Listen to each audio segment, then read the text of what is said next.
Okay, we're working on wrapping this semester up, and we're going to look at 5.1, and there's not going to be a lot of emphasis placed on 5.1, but you'll need to do a couple of problems, and actually it's getting us ready to understand systems of equations that we'll learn how to solve both by hand in this section and then using matrices on the matrix handout, since the matrix chapter is not in the book. But we will cover matrices, but it'll be based on the handout that you can get off of WebCT. So let's lay some foundation here for working with systems of linear equations, what they are, how to solve them by hand. So first thing is we've got our learning objectives that we want to go through for this section. First, determining if an ordered pair is a solution, and then two methods of solution, which is the addition, which you might remember as the elimination method, and then the method of substitution. So first, let's look at what a system of linear equations looks like. And it's basically just two linear equations that we want to solve, and they have two variables. So a system of linear equations will look something like this, and since they're both linear, the root word being a line, both of these guys would graph out as a line. Now the solution to a system is going to be the point where the two lines intersect, if indeed they intersect. They may not always intersect. If the lines don't intersect, then we're probably looking at we are looking at parallel lines, and there would be no solution. And if the lines are the exact same, then there's an infinite number of solutions. So we have three graphical interpretations here. We have a situation where the two lines might cross, and when they do cross, the point where they cross is a solution, x comma y. We may see a situation where the two lines lie parallel. Well, those aren't really parallel, are they? Let's see if I can do a better job of drawing parallel lines. Well, that's a little bit better. If the two lines are parallel, there's no solution.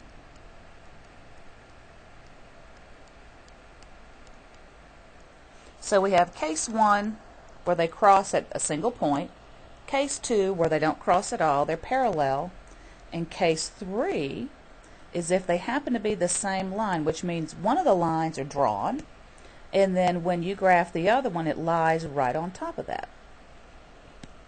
If that's the case, then there's an infinite number of solutions because they are the same line and they cross everywhere. So when we're dealing with the same line, we actually have an infinite number of solutions.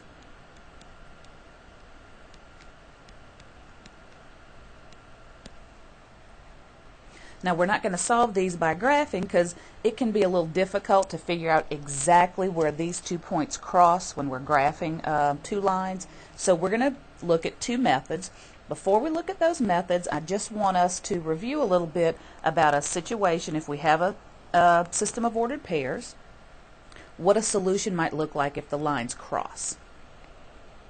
So let's take a look at this one. I've given you a system of equations, system of linear equations right here, and we want to determine if one of these ordered pairs is a solution to the system of equations. One of them is going to be, and it's possible that both of them could be solutions if they happen to be the same line.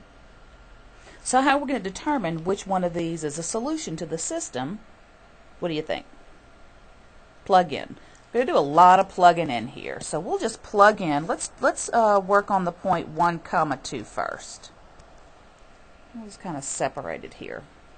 So to test this point 1, 2 to see if it's a solution to the system, it has to work or produce a true result for both equations. That way, in that case, it would be a solution to the whole system. Not just one, it has to be it has to work for both equations. So we'll just plug in x equal 1, y equal 2, and see what happens. So first equation would have 2 times 1 minus 3 times 2 equal negative 4. And then what do we have for the second one? 2 times 1 plus 2 equal 4. And what we're doing is we're seeing if that ordered pair 1, 2 works for both equations. Well, let's see what we get. For the first one, I'm kind of running out of room here. Let's just kind of go off to the side. This gives me 2 minus 6, which is indeed negative 4. So it works in the first equation. Second equation, I get 2 plus 2, which is 4. So it works in the second equation. So since it works in both equations, 1, 2 is a solution.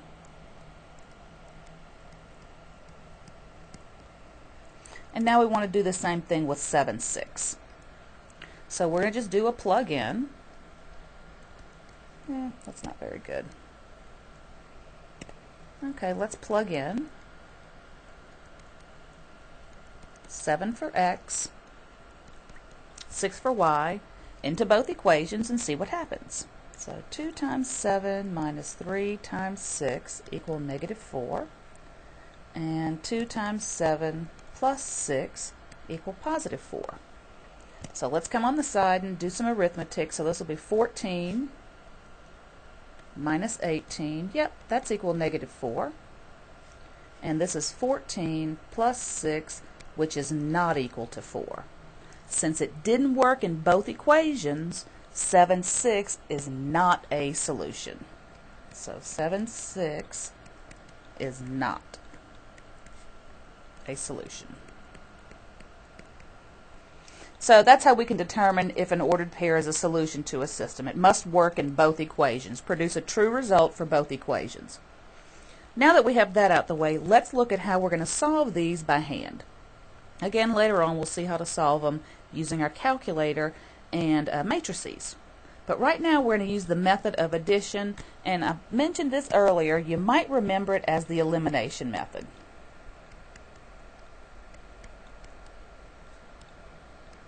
So let's just review that method for solving for solving a system of equations. It's basically as it says, as the statement says. we're going to actually do both. We're going to do some addition to cause one of the variables to be eliminated. So we could say it's the addition/elimination method. So let's recall how that's done. What we want to do is take our two equations and add them up vertically to get a variable to cancel, or to see if a variable cancels. It's called the addition method. We're going to add these up. So if I look vertically, 4x plus 2x, 5y minus 3y, nothing cancels here at first.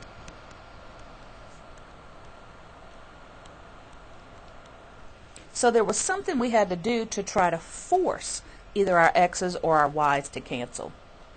So if I kind of focus in here on just my x's, if I wanted to add these vertically and get my x's to cancel, then I would need to have the same number in both spots, but one of them a positive version, one of them a negative version. What I can do is I can multiply this first equation, excuse me, not the first one. The first one has a 4. I would want to multiply the second equation by a number so I could get a stack of 4's here. So if I multiplied it by 2, I would have a 4 at the top and a 4 at the bottom, but they wouldn't cancel. I have to have opposite sides. But if I multiplied the second equation by negative 2, that would get me opposite numbers in the x positions, and I would be able to eliminate that variable. So we want to add them up and eliminate one of our variables. So nothing cancels, so our method is going to be here to multiply equation 2 by negative 2 to force the x's to cancel. And I only chose to do the x's because they happen to be first. I could have zeroed in here on the y's and worked on trying to cancel those, but I just hit the x's first because they were first. Well, let's see what the two new equations look like after I multiply that second one by negative 2. So we'll come over here. First equation doesn't change. The new second equation becomes minus 4x minus 6y, plus 6y, equal to negative 14. Now let's take a look at it and see if we add these up, if something cancels. Well, it should, because we forced something to cancel. So vertically, the 4x's cancel. 5y plus 6y is an 11y. 3 minus 14 is a negative 11. So I can very easily solve this for y. So I get one part of my answer to be negative 1, but I'm not done. This says y is equal to negative 1. These two lines are crossing, so I have to have as a partner the x value, so I'll have an ordered pair x comma y. So we need to come up here and finish it and find x. How are you going to do it? Well, very simple. Plug in. We'll be doing a lot of plugging in here. We'll plug in y equal negative 1 into either equation, either of those first equations.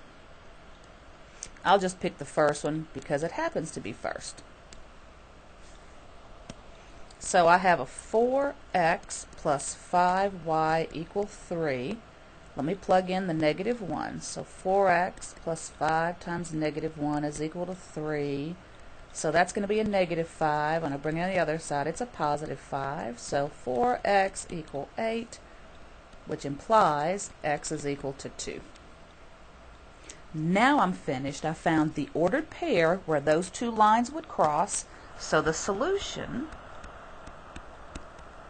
is the ordered pair I found. Make sure you put them in the right positions, 2 comma negative 1.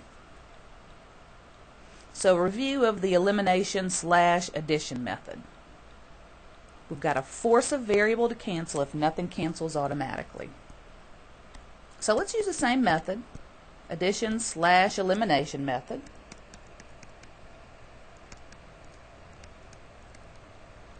To solve this system. So we've got it stacked, so we automatically look at it, see if anything cancels, and in this case I don't have anything I have them stacked, but the numbers are not the same or opposite of each other. So nothing cancels immediately. So I have to devise a way to force something to cancel. And again, I'm just going to kind of zero in here on my x's.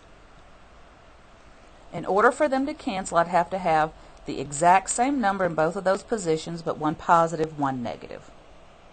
What I can do is multiply the first equation by 2, the second equation by 5, and that's going to get me a stack of 10s. A 10 here and a 10 here. They wouldn't cancel though. I'd have to choose one of these to be negative. By doing that, I would have a stack of 10s, one positive, one negative, one would cancel. You know what I'm trying to say, but you got to pick one of them to be negative. Oh, it doesn't matter. I'll pick the 5 because I have a little more room right there. That's all. Okay, so nothing cancels. So what we're going to do is we're going to force the x's to cancel. And we'll do that by multiplying equation 1 by 2, and then we'll multiply equation 2 by negative 5. And that way I'll get a stack of 10s, one positive, one negative, and that'll cancel. So let's come over here and see what our new equations will look like. So the top by 2 would give me a 10x plus 20y equals 60. The bottom one by negative 5 will give me a negative 10x, there's my stacking, negative 20y, and a negative 60. Well, we see something interesting here. The x's, the y's, and the numbers cancel. I get 0 equals 0. I've got to figure out how to interpret that because it's obviously not one of those systems where the two lines would cross at a single point. This is either the parallel line case or the same line case. So you have a 50-50 chance of guessing which one it is. I'll tell you which one it is. They are the same line. Notice if I had multiplied that bottom equation by a positive 5 instead of a negative 5, I'd have a 10x, a 20y, and a 60. I'd have the exact same equation. So whenever you get 0 equals 0, you interpret that as the same line.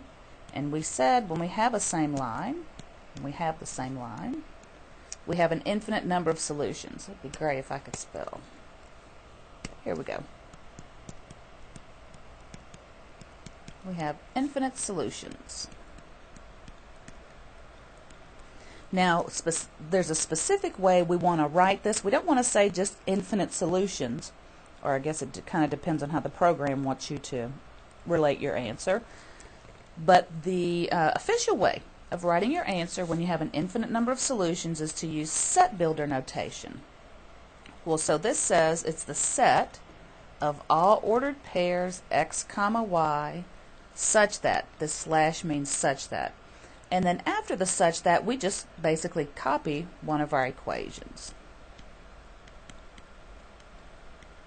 And this means it's the set of all ordered pairs x, y such that that ordered pair satisfies this equation. Because any point on this line will be a solution. So if they're the same line, I've got this line here, the other one is right on top of it. Where do these lines intersect or cross over each other? They cross over at every single point. So any point on that line is a solution.